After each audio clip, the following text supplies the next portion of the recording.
Hi friends, ఒక చిన్న story చెప్పుకుందాం. మనం రామాపురంలో సీతమ్మ అనే ఒక మహిళ ఉండేవాళ్ళు. ఆవిడకు ఒక చిన్న హోటల్ ఉంది. తన బిజినెస్ చాలా సక్సెస్ఫుల్గా రన్ అవుతుంది. అయితే తన కూతురు పద్మకి 10th క్లాస్ హాలిడేస్ వచ్చాయి. తన మదర్కి హెల్ప్ చేద్దాం అనుకుని హోటల్ అంబియన్స్ మొత్తం మార్చేసింది. తన ఆకులు బదులు స్టీల్ ప్లేట్లు ఇంట్రడ్యూస్ చేసింది. ఇవన్నీ చేసింది. దాంతోపాటు తక్కువ కూరలు కాదు మమ్మీ, ఎక్కువ కూరలు పెడితే ఎక్కువ మంది జనాభా వస్తారు కాబట్టి మనం అలా చేద్దాం అనుకున్నారు. అలా పెట్టడం వల్ల వాళ్ళకి కొద్దిగా క్వాలిటీ తగ్గించారు.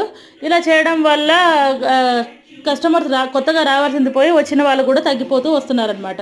అప్పుడు తన తల్లి తన కూతురుతో ఏం చెప్పింది అంటే, మనము ఏ పని చేసినా కూడా నీతిగా నిజాయితీగా చేయాలి. మనం ఎక్కువ ఎక్కువ పెట్టడం వల్ల కాదు, పెట్టింది కొద్దిగా అయినా సరే క్వాలిటీగా పెట్టడం వల్ల మన కస్టమర్స్ ఎక్కువ మంది వస్తారు. అలాగే ఏ పని చేసినా మనం నీతిగా నిజాయితీగా చేయడం వల్ల మనకి సక్సెస్ అనేది ఉంటుంది అని తను చెప్పింది.